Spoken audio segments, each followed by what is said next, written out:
दोस्तों आप लोगों ने आज की क्लास में कहा कि भाई 3 नाम ऐसे आ गए जिनके बारे में तो हमने सुना ही नहीं था। तो चलिए बात करते हैं जीन बोंदा के बारे में सबसे पहले, है ना। तो 1530-1596 इनका जीवन काल, राजनीतिक दर्शन इनका एक तरह से क्षेत्र रहा। संप्रभुता की अवधारणा का प्रवर्तन ये करते हैं। संप्रभुता राज्य की पूर्ण, स्थायी और अविभाज्य सर्वोच्च शक्ति के रूप में इन्होंने संप्रभुता को स्थापित किया। संप्रभुता पूर्ण है, स्थायी है और अविभाज्य है। इसका किसी भी प्रकार का कोई डिवीजन नहीं हो सकता। राज्य की सर्वोच्च सत्ता की कोई सीमित नहीं कर सकता, ऐसा यहाँ पर राज्य का स्वरूप इन्होंने पेश किया। और कानून संप्रभु की इच्छा है, वही अंतिम कानून निर्माता भी है, ऐसा इन्होंने कहा था। ये आपको याद रखना है। अच्छा, महत्व क्या है? तो आधुनिक राज्य और संप्रभुता सिद्धांत के जनक ये माने जाते हैं जीन बोंदा। अगला एक और नाम आप लोगों ने देखा था ऑस्टिन का, ठीक है। ऑस्टिन क्या थे? आदेश सिद्धांत के प्रतिपादक के रूप में जाने जाते हैं, है ना। विधि शास्त्र और विधि प्रत्यक्षवाद की अवधारणा को ये पेश करते हैं। कानून संप्रभुता का आदेश है, ऐसा कहना कहीं ना कहीं विचार इनके मिल रहे थे हॉब्स से। अब संप्रभुता वह है जिसके आदेश जनता सामान्यतः मानती है, जो स्वयं किसी के अधीन नहीं है ना, जो स्वयं किसी के भी अधीन नहीं है, ऐसे संप्रभुता के विचार थे।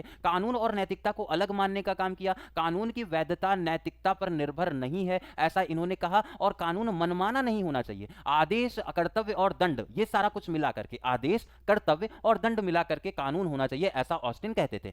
विधि प्रत्यक्षवाद का आधार तैयार करने का काम इन्होंने किया था, ये आपको याद रखना है। और तीसरा नाम आता है ग्रेसियस का, ठीक है। ग्रेसियस का अगर बात करें ना, तो ग्रेटियस जो है वो बेसिकली अंतरराष्ट्रीय कानून और प्राकृतिक कानून की अवधारणा, मॉडर्न इंटरनेशनल लॉ के ये जनक माने गए। डिज़ बेली या law of the war and peace इनके द्वारा एक तरह से प्रमुख रचना। और कानून, जो प्राकृतिक कानून तर्क पर आधारित है और यह ईश्वर और राज्य दोनों से स्वतंत्र होता है, ऐसी अवधारणा इनके द्वारा पेश की गई। राष्ट्रों के बीच में संबंध नैतिकता, न्याय और परस्पर समझौते के आधार पर होना चाहिए। केवल युद्ध, जस्ट वॉर सिद्धांत के आधार पर उचित माना जा सकता है। ये युद्ध और शांति पर विचार इनके रहे थे। कानून में तर्क प्लस मानव प्रकृति और नैतिकता देखने को मिलती है, राज्य की इच्छा इससे नीचे आती है, ऐसे विचार ग्रेसियस के थे, ये आपको याद रखना है। तो इस तरह के इंपॉर्टेंट शॉर्ट के लिए बने रहिए हमारे साथ में। अब आप लोगों को इसी तरह की विचारधारा और विचारकों से रिलेटेड लगातार एक के बाद एक शॉर्ट देखने को मिलेंगे, उसके लिए चैनल को सब्सक्राइब जरूर कर लीजिएगा।